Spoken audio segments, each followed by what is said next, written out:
Hi, I'm Dr. Puneet Sarawgi and you're at Everything Skin and Hair Clinic at Juhu, Mumbai. I'm a clinical and cosmetic dermatologist and I'm extremely passionate about hair care and hair treatments. And I'm so glad that today we are here to talk about hair and one of the most common used therapies for hair.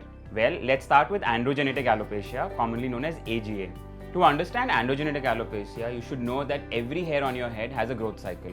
Androgenetic alopecia weakens this cycle and shrinks hair follicles because of an excessive response to our own androgens, which is the male sex hormone. Both men as well as women make this hormone, but males typically make a much higher level of this hormone, and that is why AGA is so much more common amongst men.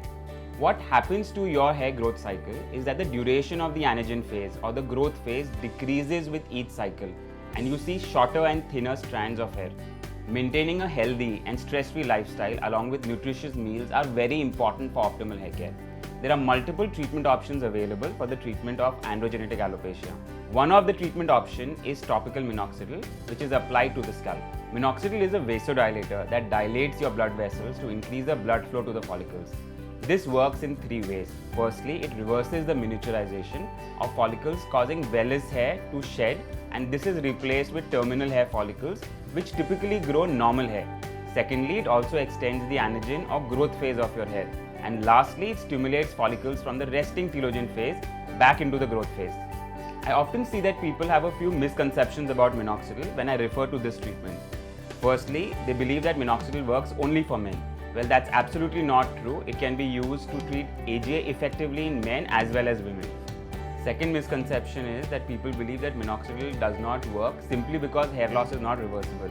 Well, you'll be surprised that you can see initial results with minoxidil as early as 6 to 8 weeks, but the improvement continues as long as you are on the treatment. Thirdly, minoxidil has no side effects. Well, for certain individuals, it can lead to itchy scalp, scaling and irritation of the scalp. It is best you consult a dermatologist in case of these prolonged symptoms. And the last one, minoxidil leads to excessive hair shedding. Well, during the initial phase of treatment, which is generally the first 1 or 2 months, patients may shed more hair than usual, which is nothing to be worried about. In the first 2 to 4 weeks, the follicles are making way for the new growth. This is actually a sign that minoxidil is working and hair follicles are coming back to life. Do not delay your visit to your dermatologist and visit him or her the moment you see first early signs of hair loss, as they will have correct remedy to resolve your hair loss issues.